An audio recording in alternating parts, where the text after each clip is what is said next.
Good day to you, saucy nuggets. It's Magic Nate here, and I am. Oh no, am I live? Can people see me?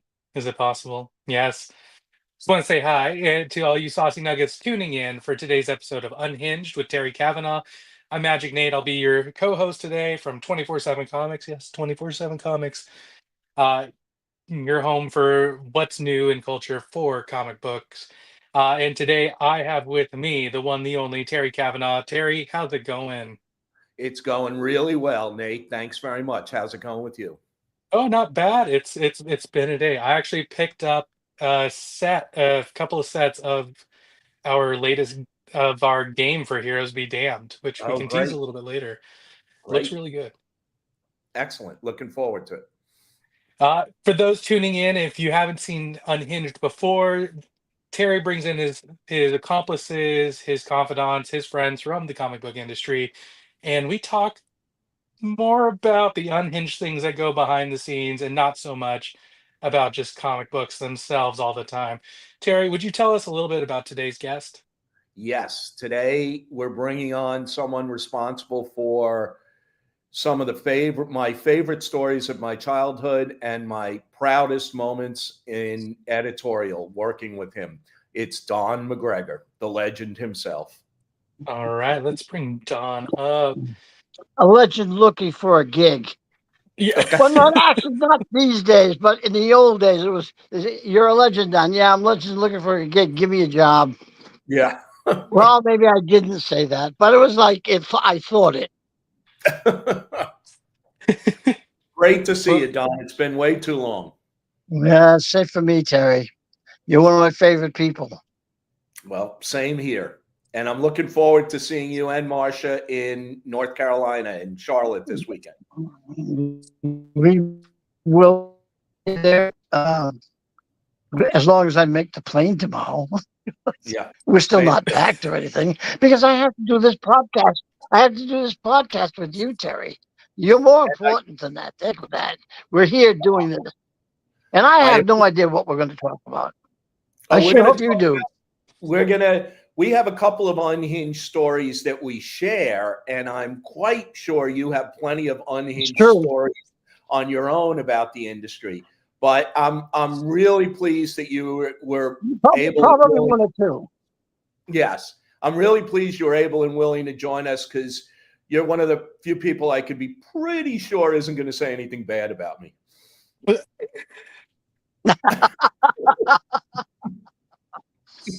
I'm not so sure that about me, though. Uh, I'm sure there's a number of people who are probably willing to say something a little bit untoward. well, I'm not one of them. I'm definitely I, not. I know that, Terry. Believe me, you're the reason I'm here doing this.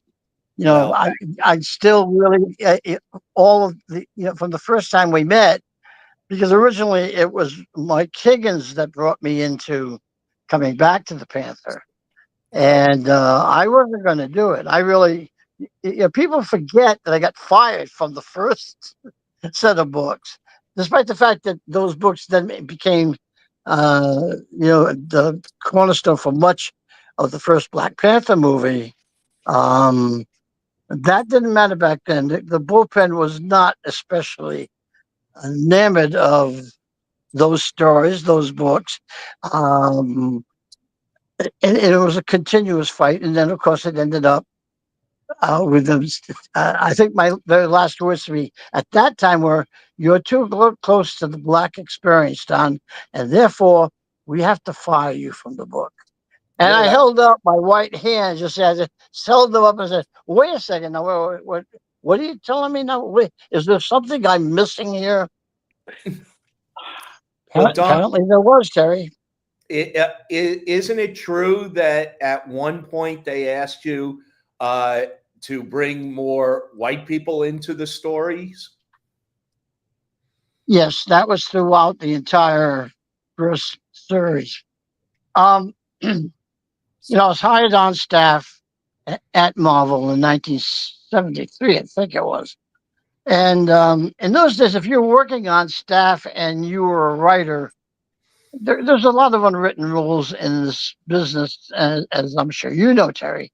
that even though they're not in print, they're they're established. And so if you're working on staff and you're a writer or an artist or a colorist, normally somewhere along the way they're going to give you something in that line of work.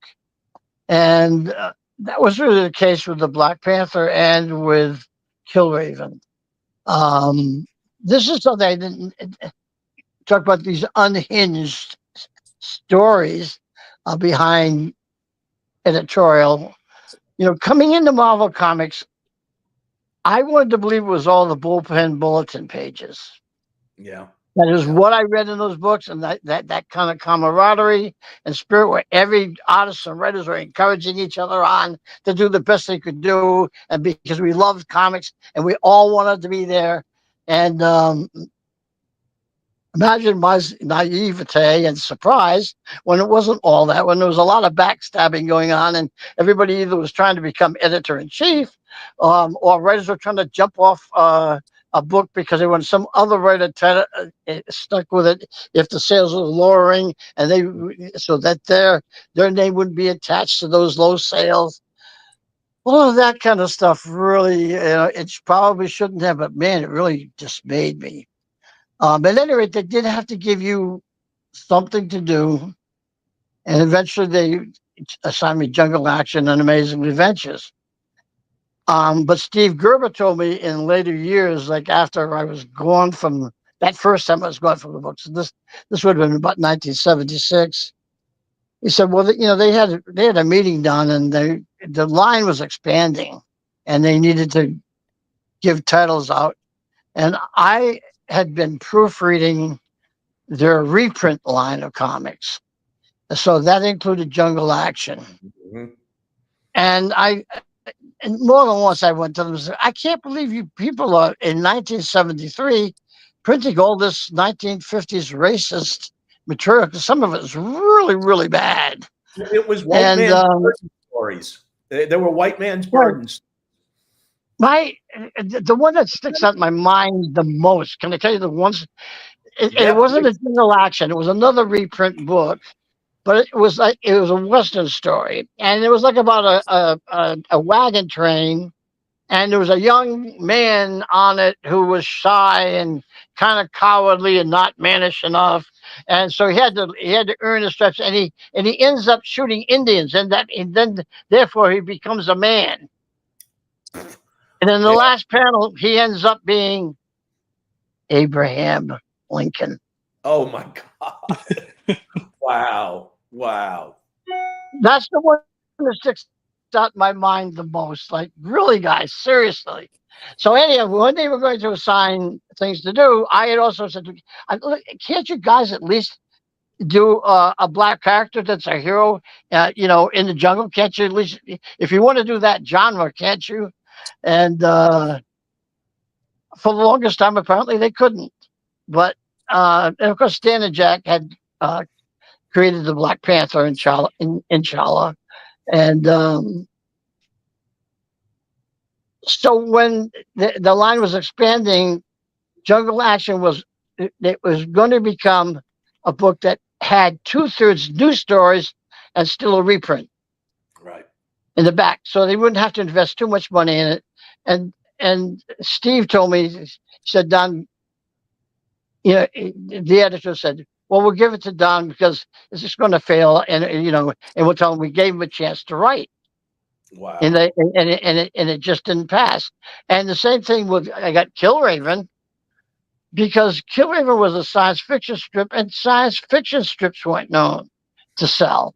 Hmm. And I think at one point in time they had really high hopes for when it was Killraven was called War of the Worlds in the Yeah. beginning, but it went through three separate artists and three separate writers.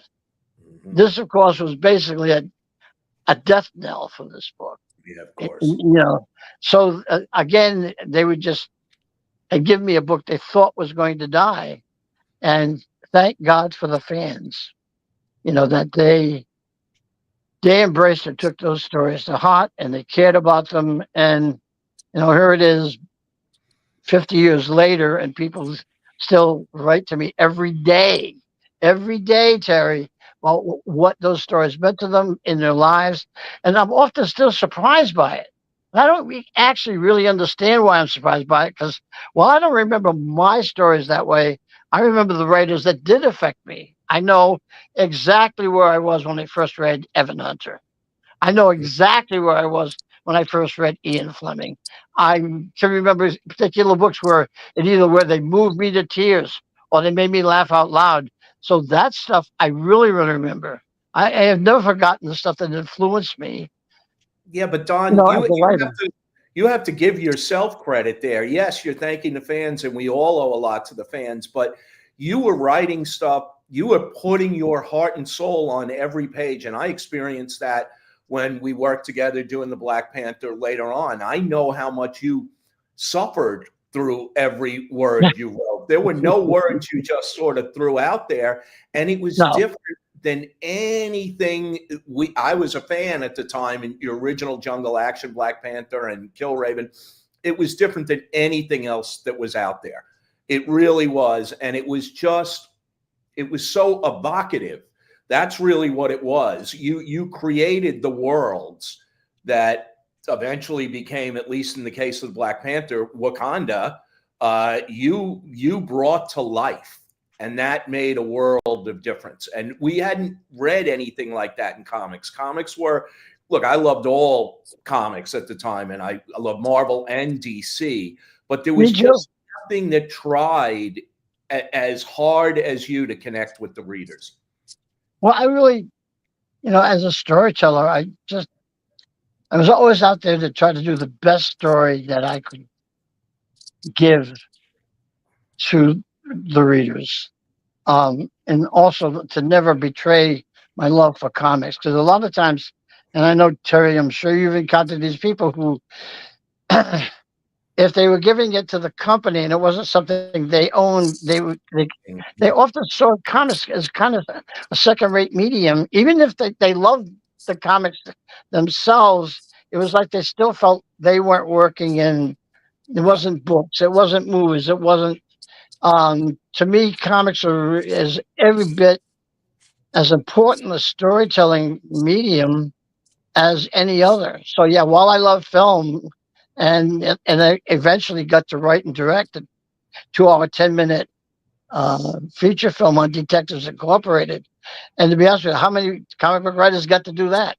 And I Yeah. had final say in everything, Yeah. including editing. And by the way, if you don't get to edit your movie, you can't be the auteur because believe me, you can affect that story 10 ways from Sunday.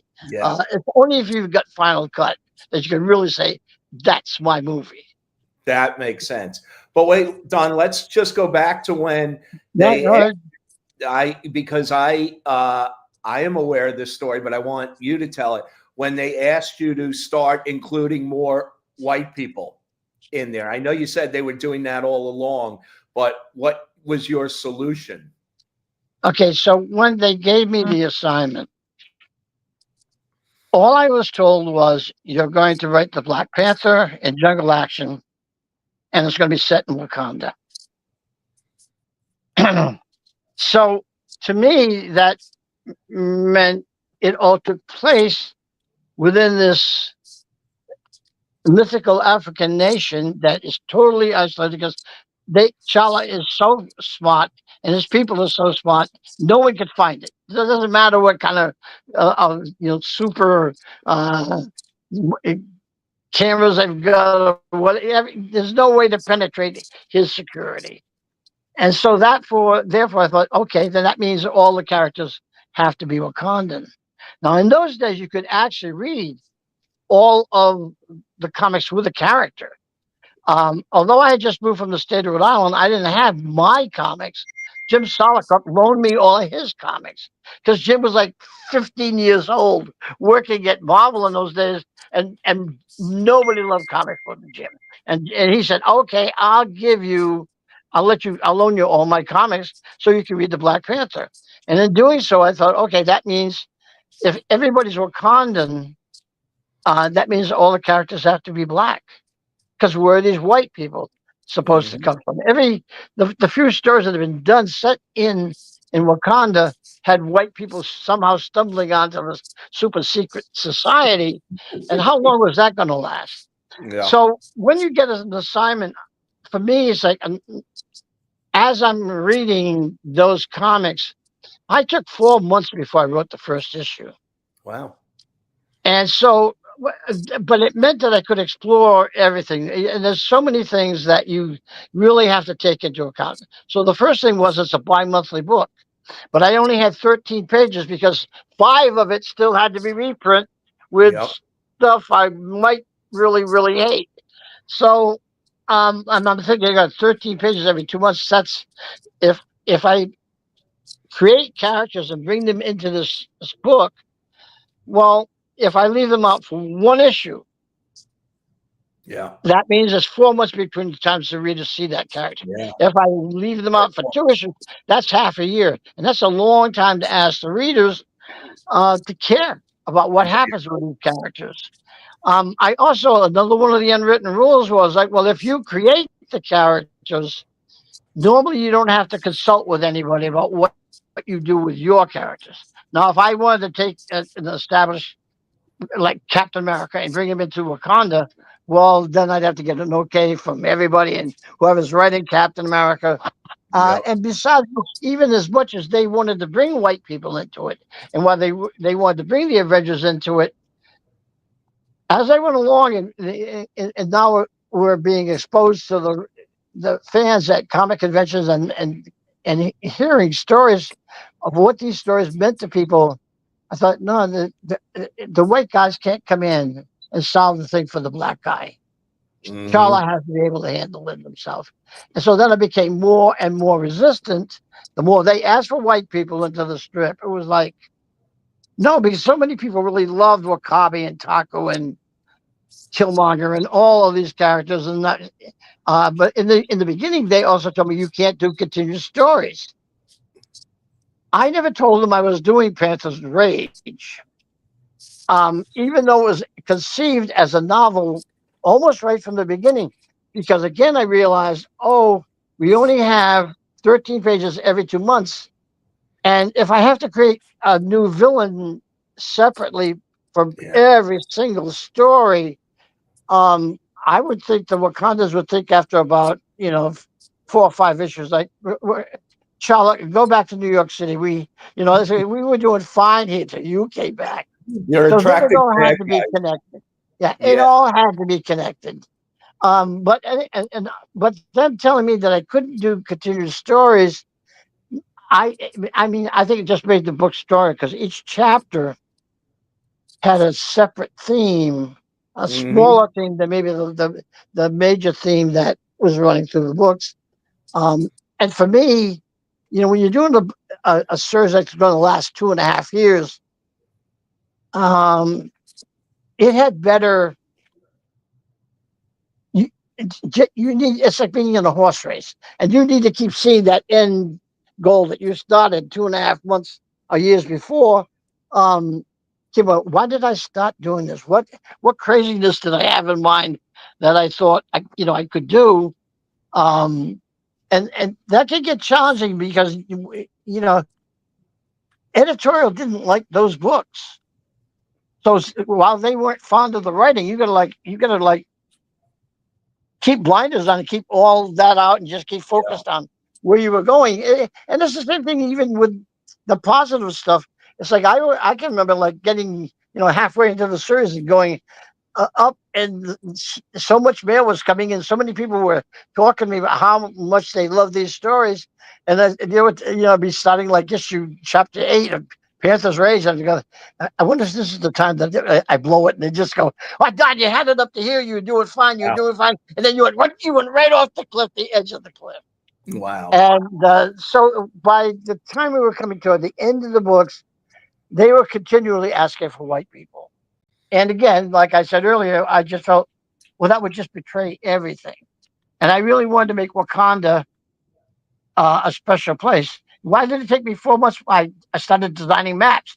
What is this place like? And I knew where all the stories were going to take place. I had Panther's Rage was 10 chapters.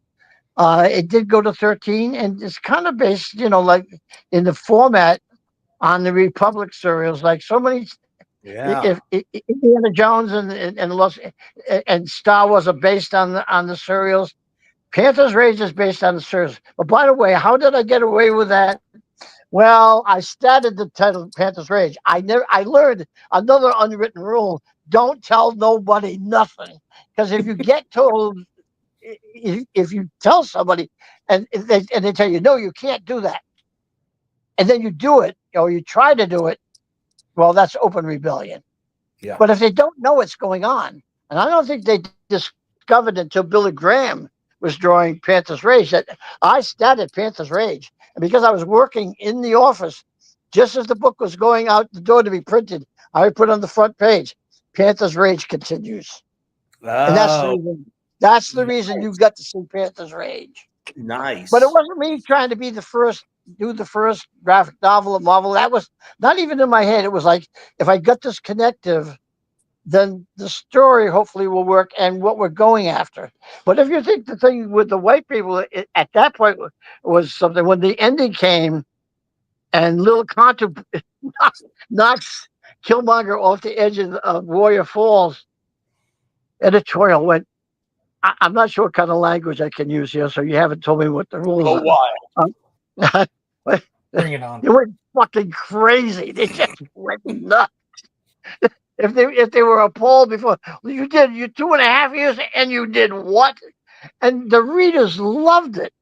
Yeah. I think it just brought it. I set it up like from the fourth chapter. I'd set that up, like, and hopefully the reader doesn't see it coming. But when they see it coming, the important thing about that kind of incident is that the reader almost immediately goes, "Oh,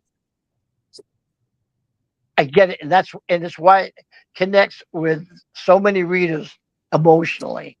Hmm. So at any rate, when they kept asking for the white people, and then originally, because I worry about this stuff way before I get there, in those initial stages, when I was reading all the comics, I realized they had never done uh, any stories with the Black Panther's mother, and I thought, okay, I'm not going to mention her. I don't know where she is. I don't know why, but I thought, well, okay, if these, and I'd already like settled in my head, if I stayed with the books and I was going to do the books, that well, I would do them kind of as novels, and so the next storyline would be uh, the Black Panther going to South Africa to find his mother. I didn't know why she was there. I didn't have a clue. But I thought, okay, when I finish Panther's Rage, that's the storyline I'm going to do. But by the time I got there, the 2.5 years to get there cost me a marriage. I don't say that the books totally, but I'm sure they contributed to it. I was young and I really didn't know how to balance my time between the books, uh, the staff job, um, going home, all the different things that you had to do. And I hopefully got a little bit better at it the older I got. And I for sure, like when I was first with Marsha, I thought there's nothing more important than Marsha. When I'm doing the books, I'm only doing the books. I'm not thinking about anything else. Well, I can walk away from it Yeah. and I can go on vacation with her and I won't think about it till I'm on the plane coming back and saying, But you so, do so have what? to learn that. You do have to learn that. That Yeah, doesn't come you easily. do. So so when the end of Panthers Rage was coming up, I couldn't do the South Africa stuff. I didn't know enough. I knew I needed to research it, and pretty much I was already fighting with Marvel all the time. I was in a lot of. It was a dire time. I was going through the divorce. I was going into to court to make sure I got to see my daughter. Mm. And that was more important to me than anything. Now that I'm facing that stuff, and I thought, well, I can't. I don't have the emotional wherewithal that the kind of time and study and focus it's going to take for me to write that book. And it was 1976, and it was America's bicentennial. And I thought, okay, I'll do the Panther versus the Klan. And um, And it never really dawned on me that there would be as big a problem as it became. It was just born out of the idea that it was the bicentennial, and it was a time period where extremism was rearing its head in America quite a bit. Not just with the Ku Klux Klan, but like with these religious cult organizations like the Reverend Sun Young Moon and things. That's right. It was going to try to explore that separatism and extremism that was going on in America, which we only see we're Mm. right in the throes and midst of it, thicker than I ever could have even thought back then. I thought, I wonder if I could write that across burning darkly, blackening the night. I wonder, or they told me a myth I wanted to believe. Could I write those stories today? I don't know. Seeing what I see out there, there's so much stuff happening. I don't, would I've had the heart and belief that I had as a young guy out there to be able to write those stories. Well, And then, it's certainly needed now. But I love that your solution to bring in more white people was to introduce the Klan. I love that. well, when that happened, of course, I think the first time I told the story was on Michael Davis's Black Panel in San Diego, and the audience went crazy Yeah. because they said, "Well, um, they really upset when the Klan stuff started," and I guess they knew by that time he's not gonna change it just because we're telling him to change it. And they were really coming at me hard and strong. I said, you know what? For 2.5 years, 2.5 years, you people bug me and you bug me and you bug me for white people, and I finally give you white people. There's just no satisfying you guys. Brilliant. That was brilliant. We always want to poke at the powers that be, and we should. Yeah, that all I was trying to do is tell the best story I could that it'd be about something. Yeah. And then hopefully entertain. My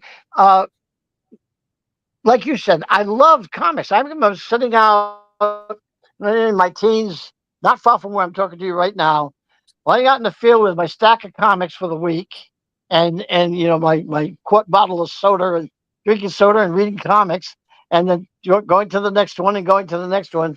And my only hope was like really that the reader would start reading one of those books and like then suddenly stop at some point and go like, wait a minute, I really I really need to go back and really read this book. And Yeah. hopefully that when they get through the stack of books, that maybe that one they would remember a little bit. That was my biggest hope that they would pause and maybe that have more memories of it. Yeah. And you were breaking barriers and boundaries in there without being ham-fisted about it. I mean, there was basically a gay couple in those Jungle Action Black Panthers. Yes, You didn't but I could never get that through, do Ken. it. That one I could never get through. I did eventually. See, because everybody asks me about the Black Panther these days, but there are so many stories going forward that were, this isn't just an isolated case. If you're writing things, I didn't expect Saber, for instance, to become such a big problem. But Paul Gulacy was going to finish the first series. It took over 2 years. I wrote it in like 76.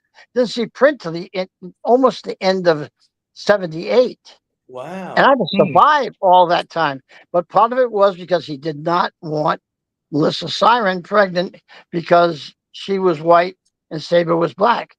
It's really odd because he had drawn an explicit sex scene with them. It's okay that they could have sex, but she couldn't be pregnant at the end of it. I didn't And realize that was an issue for Paul. oh, the book of it, as late as May of 78. Paul was I have the Marvel Comics calendar where I put the note down. Paul threatens to make Saber white. Wow. So and you're trying to survive economically while all that's going on. I didn't expect that to happen. And because later on with Detectives Incorporated, and you can look up the gay timeline in comics up on the internet. That's the first book that featured mainstream American comics, as mainstream as detectives could get. had the first gay characters. Mhm. And Hmm. one of my favorite reviews that I've ever received was from a gay critic that said Don only had 46 pages. What I really loved about this review was that he understood the mechanics I had to deal with. I had 46 pages, and to do a story where, uh, a white guy who has he's only got um, pop culture images of gays and said to become friends with a lesbian woman, and that they felt I achieved it, but that they really understood that I didn't have a lot of room to do it. Um, that one means a lot to me, Yeah, of So, course. and then we have the first gay characters. That the reason I went with Billy on the second series is I knew that Billy was a Renaissance guy. And through Billy, I met people who were of all genders back in like actually the late 60s, going into early 70s. All I ever wanted to do was like reflect the world I saw around me. It's just like there were just so many rules in comics. I didn't kind of realize they were as deeply ingrained. I think the first time was when an artist quit one of the books because I was going to do an interracial relationship in Killraven. And then I kind of had to stonewall. I never outright lied to editorial. But when they asked me if I was doing as they put it, a salt and pepper relationship, Wow. I knew it was too early. It was too early for me to like say that I was. If I did, I was going to be told I couldn't do it. And there's no sense of trying to do something that you're not going to get to be a reality that the readers can hold in their hands. Mhm. So Can I I ask just what told them, artist? huh? Can I ask what artist was quitting the book? Nah, let's just leave it. I don't want to. You know Fair what? enough. It's history, Fair. and so I need to speak about it because it really did affect what I could do and why I approached things the way I did later on. Um, Now with Craig Russell, I'm not going to have that problem, and No. not with Rich Buckler, I'm not going to have that problem. As you know, Terry, I work very closely with my artists. I'm probably with them on a daily basis discussing that book because all I care about is what's best for the book and how can we get the best book out there that we possibly can. So in doing those stories, um, with Craig, I just got fortunate that Craig Russell wasn't yet Craig Russell. He'd only done a few stories for Marvel. And I remember Craig was in the doghouse because he had done an interview in a comic fanzine where he criticized what how Marvel treated his artwork. I think it was an Ant-Man story, although I'm not 100% positive of that, but I think so. And so because I was on staff, I certainly heard editorial talking about it. But again, the line was expanding. They needed artists, and so they ended up putting him on Killraven. Like within 2 or 3 issues, Craig is really becoming Craig Russell. And then the artists are coming at Craig saying, leave the book. I can get you off that Mickey Mouse McGregor book. What do you want to do with that? I'll get you more sales than that. Yeah, yeah, yeah. And Craig, God bless him, thank God, would just say, I'm perfectly fine working with Don. And he Wow. stayed with the book right through to the end. Craig's one of the nicest guys in the industry. Absolutely. Well, I was getting so I, it can't be denied how much Rich Buckler. I had no power when it came in to start writing those books, and they did not want Rich Buckler on that Black Panther book. They wanted him on the Avengers. They wanted him on the Fantastic Four. They wanted him on the big titles, and that Rich managed to stay for half a year on those books. But because they were presenting, because editorial basically was only seeing Rich's artwork in a lot, and because Rich actually got me to move out to the Bronx, my first place of actually living in Manhattan, so that I could go over to his place every night and we could work on designing those first set of pages. Wow. But because of that, because Rich could draw such strong looking characters, um, it really, it made the book look terrific, and it gave me. They weren't reading the scripts at that time. If they read them, they read them when they came out in May grades, because that's when I would get called into the editor's office and, you know, get chewed out for whatever I was getting chewed out for that issue. Yeah. Funny game. But I had great artists to work with. Listen, they were all throughout my career. I just got fortunate to work with. Most of those people became um, my close friends. You know, Dwayne Turner, when he did Panther's Prey, Gene Colan wasn't going to be able to draw it, and you were saying, "Go down. You need to pick an artist out." Now, back when I was first starting out, I couldn't pick an artist. Well, I didn't have that power. People think I did. Artists sometimes say, "Well, Don, you never came to me to draw the Black Panther." I didn't have that power. Yeah, of course Only not. because Rich wanted to be there. It was Rich Buckler on that book. And Yeah. then Billy Graham was a black artist. And why do you think they put Billy on the Black Panther? It's not because Billy and I were friends from the 1960s and worked at Warren magazines together. It was because he was black. And that's where they put black artists in 1973, 74, whichever year it was that Billy started there. I had nothing to do with choosing Billy. I would have chosen him in a moment. We were good friends, but I didn't have that power to pick artists. I Hmm. just didn't. Later on, of course, Hey, speaking of Dwayne Turner, hang on one yeah. second. This is one of my proudest. How do I do this? A page from Panther's Prey. Oh, great. Can you see it? Yep. Bring up a little closer there if you can. I can't. Wow. Great looking stuff. Oh, Dwayne it's was beautiful. so perfect to work. I mean, This, I remember being in the office late at night looking at artists' artwork, and I was in the Xerox room. I guess I was like Xeroxing different artists to look at who maybe could draw the book. And I'd only seen one 8-page story by Dwayne, so I think he had just started out. And then yeah, Chris Ivy came up to me and said, "Don, you're going to have Dwayne Turner draw that Black Panther book." And I thought, I didn't. So I've only seen about 8 pages of stuff. I don't really know. And then Chris said, "Well, the Black Panther is his favorite character." And I thought, I'd rather have somebody starting out that loves the character and it's not just another gig, because then they're going to be willing to put yeah. themselves into it. They're going to care more about it. And Dwayne was just wonderful to work with. I mean, Well, and Terry, let me just interrupt here for one moment.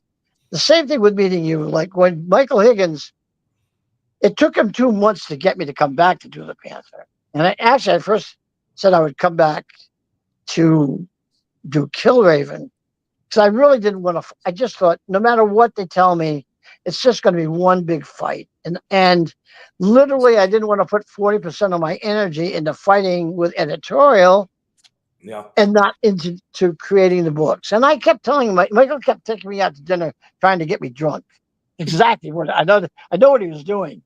And eventually, I said, "All right." We had Craig ready to draw Killraven, and so I said, "Okay." And I and then immediately, Michael said, "Well, we're doing the Black Panther too." And I said, "No, Michael, we're not." I wanted to do the story about South Africa and apartheid with the Black Panther, but I said, "Yeah, we're doing it. We're doing it." No, Michael, we're not doing it because you think it's going to be the Black Panther solves apartheid, and that's not what I'm interested in writing. But no, Don, we're doing it. We're doing it. And then finally, he wore me down. I said, "Okay." I swear to God, I'm not making this up. I'm writing page 2. It's like midnight. I get a call from Michael Higgins, and he goes, "Don, I'm not editing Marvel Comics Presents." I said, "Get out of here, Michael. I'm not. You're just because I gave you a hard time for 2 months. You're telling me now um, you're not doing it. I'm not buying. I'm not falling for it." No, Don, really, I'm not. I'm. I really am not editing the book anymore. And he really wasn't editing the book. And I had to call Tom DeFalco. And DeFalco told me, "Well, doesn't matter who's editing the book. Just write it." And I said, "No, no, no, no, no. It really I need to meet with the editor." And then it turned out to be you, Terry.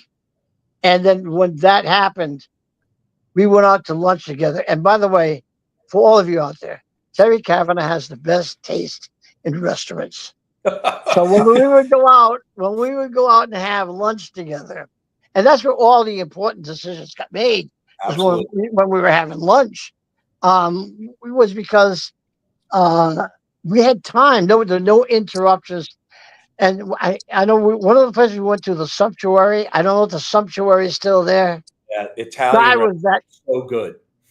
it was really great. You took me to an Italian restaurant that had the best chicken limona I ever had in my life, Terry. Wow. I Wow. totally remember that.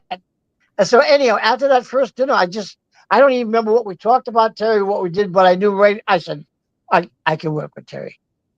And it's funny because not 2 or 3 years ago, I met Fabe at a convention, and we were doing things with photos, and I was moving around a lot. And Fabe is telling me, it's a good thing I wasn't your editor, because you and I would probably have had problems, Don. And I said, no, I don't think we would have had problems, Fabe. Because, see, you're like most editors in this business. If I come in as a writer, you're judging me like whether you're going to let me write that book or not, and if and write the book you want. If I'm coming in as a writer, I'm looking at you and thinking, do I want to work with this person? Mhm. Are we going to be able to create a book that I feel like we can be proud of? And Yeah. the one thing I know, Terry, like as soon as we were together and discussed just comics, I guess in general, I knew you were serious about comics. You were serious about keeping your word to talent. And at that point in time, it was a really important thing. Because other than that, I would have just said, no, I can't. Because I knew I was going someplace really extreme with the place with Yeah. the stuff with his mother. And to be honest with you, at that point, Terry, I didn't know why she was there. In fact, Mhm. because Gene Colan needed to start drawing it quicker, like he was supposed to be, he was going to start the book, say 2 or 4 months down the line, and suddenly he needed them the next week. Yeah. Yeah. And I had to I was going up to Maine for a wedding, and I said, God, I gotta have pages for Gene to draw, because Gene can sometimes draw faster than I can write them. I wrote those first pages of Panther's Quest. I had no idea why his mother was there. I just set the idea up that he's, he's searching for his mother, and like I knew thematically that was going to be the important thrust. Like you take a racist regime, like apartheid, that affects just the simplest thing of a son trying to find their parent. Mm-hmm. And I felt, I think most people can relate to that on some level. And if I do it right, they'll get swept up into his quest and to find his mother and bring her home.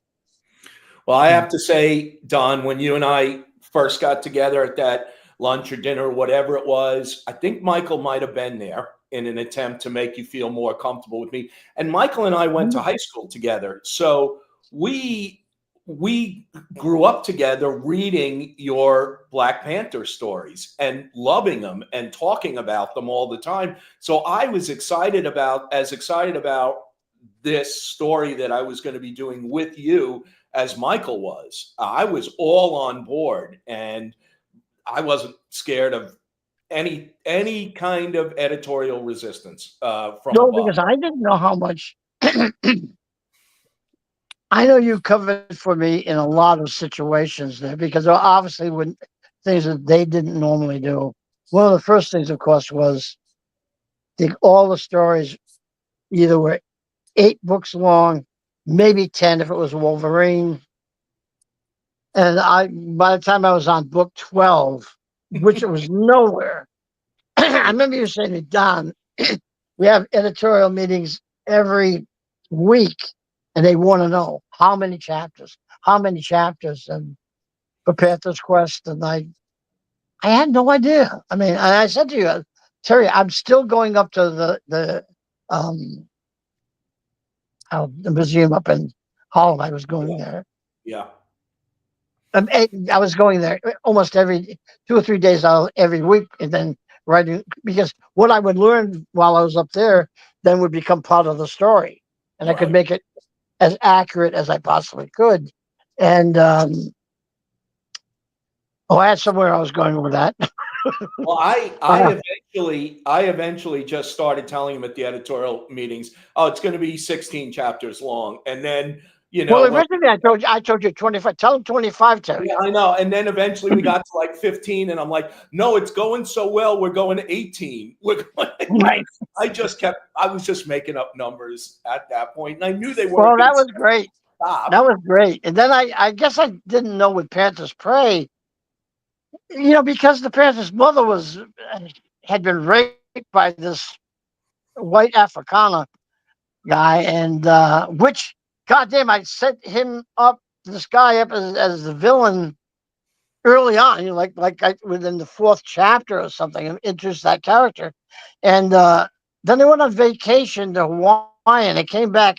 And in those days, it was hard to find a lot of information to the general populace about South Africa, but National Geographic did a cover featured issue on South Africa, and they opened up, and Wow. there's an actual guy in South African government that exists with that name. And if you remember, Oh, Terry, we're gonna change that. We had to change that guy's name and re-letter it every place it was lettered wow, I forgot into that. the strip, because he was a real guy. Oh God. Oh boy. Well, and Yikes. speaking about But Panthers, then I heard sorry. you also got a lot of flack, Terry, from editorial, because of the nature of the fact that the Black Panther's mother had been raped, and somebody telling you like, we don't, Marvel doesn't do stories about rape, and I think what I read, you said something. Well, they do now. So I thank you for that, Terry. Oh, you're very welcome. And then going back to Dwayne Turner on Panthers Prey, yeah, he was relatively new. And in fact, one of the first stories he did was a story I wrote, an 8-pager, when Michael was still the editor of Marvel Comics Presents. I Right. had written a Daredevil story that Dwayne did. So I knew exactly how good he was.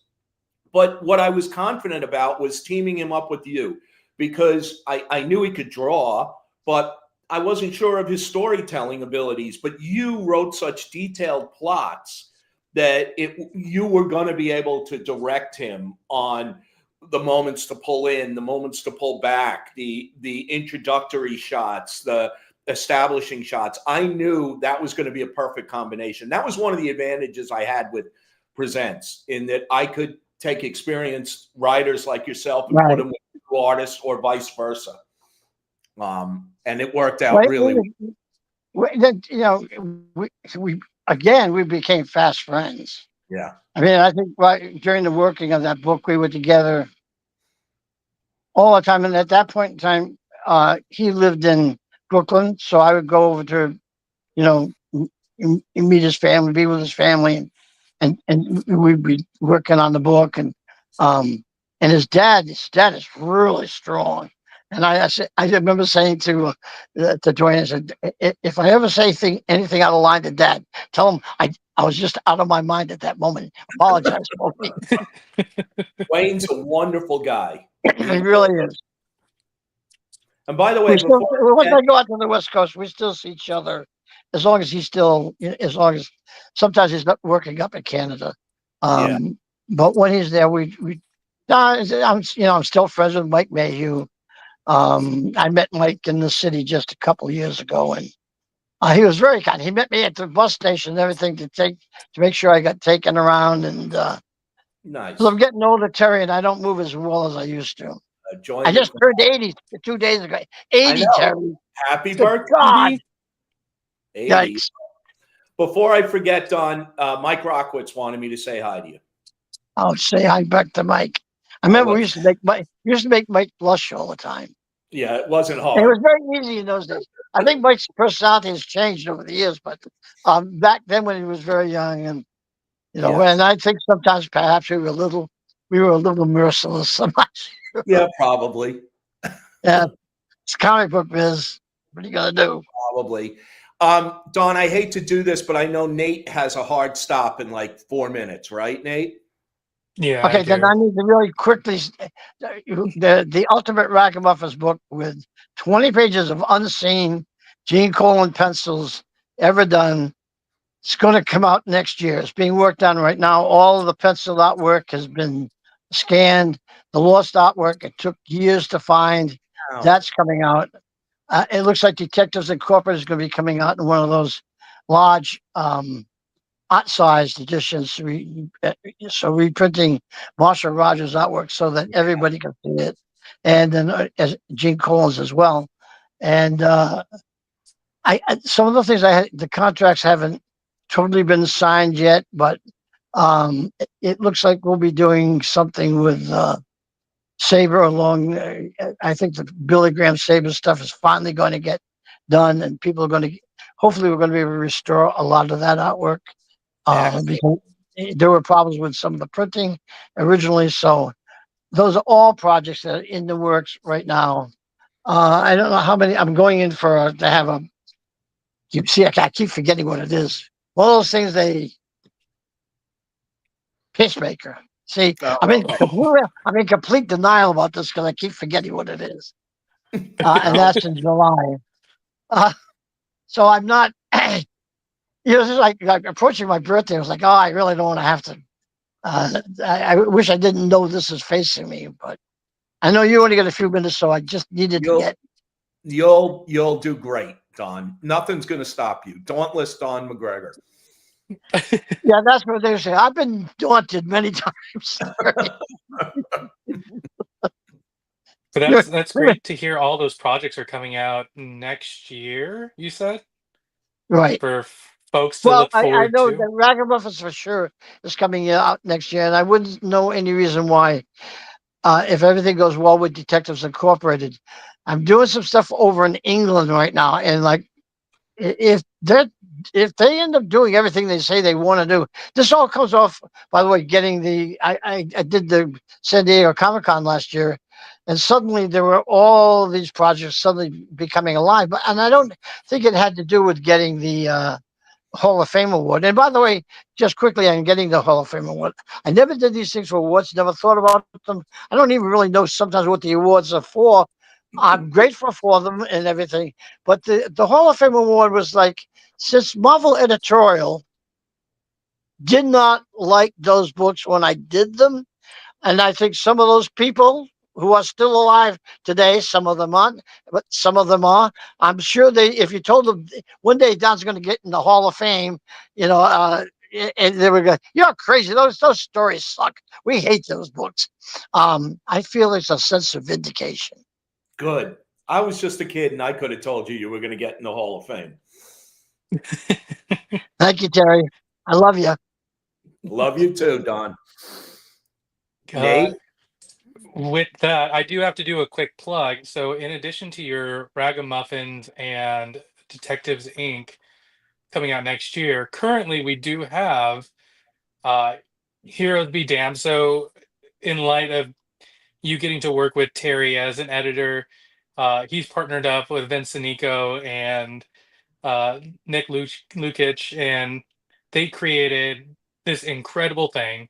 So, you folks watching at home, if you haven't checked it out, go look at Heroes Be Damned live now on Kickstarter. We only have 8 days to go on this, and we're so close to 200 backers of this incredible project. Uh, Carrie can probably say more Sure. about it than I can, but this has been an absolutely incredible story to read through, Yep. and the work you guys have put into this was absolutely insane. High octane energy, a bit of a mystery to it, different spin on superheroes and supervillains.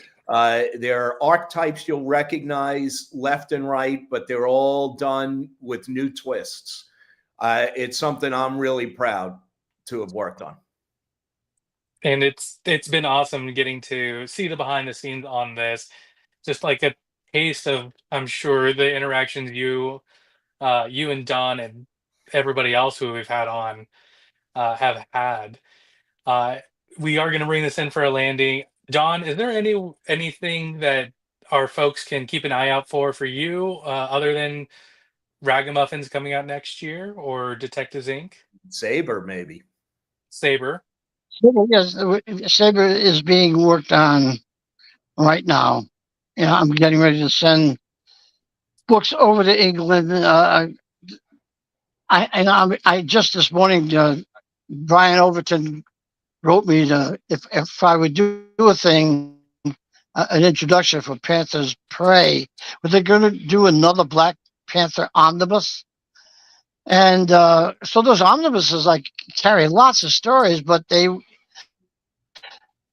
I told Brian, I have never read another Black. I stopped reading the Black Panther when I finished the Panther versus the Klan. I've never read the Kirby. Never read anything that came afterwards. I love Christopher Priest, and Christopher and I have gone out and had dinner together a number of times and become friends. That's one of the best from the movie was getting to be friends with Christopher Priest. I still never read the books. So now, if I told them I'll write stuff, understand, I have not read any of them, and I haven't gone back and reread Panther's Prey yet. But I really, and probably won't now. But I look at Solid Prey and look at Monica Lynn because I really like Monica Lynn. And by the way, Terry, that's my fault that they don't get married in that book, not yours, mine. Oh well, It's another story. I'm not sure if you're aware of this, Don, but there's a new series. Marvel has a new series, The World to Come. I forget who it's written by. Right. Do you know? And I think Joe Quesada's drawing it. And they reveal, yes, it's Christopher Priest, yes. And they reveal that Monica and the Panther did get married. And then there's a challenge to leadership against the Panther. And he loses. And the person unmasks. And it turns out they're the Panther's son and they're white. Yes. That's been all up in the If news. Christopher Priest is running it, it's fine with me. Yeah. I trust it's Christopher. really good. It's really Yeah, good. he's a really talented guy, and he really is. He's a great human being. Yep, he is. But let's make sure that we let that gets in there. Yes, I love 100% agree. So, Don, I'll see you at heroes.com. Great con. I hope everybody shows up at it. It's a really comic book specific convention. I'll see you there, Don, and maybe we'll figure out over a bourbon some way to continue working together. Sounds good to me, Terry. Thank you so much. It's a Don, plan. really thank you for being guys. on here. Hope this is what you needed, Terry. Perfect, Don, as always. What you needed. Perfect, Absolutely. as always. Thank you. Thank you guys so much for watching. Thank you again. Bye-bye. Thank you. Don, should we hang on? Bye-bye.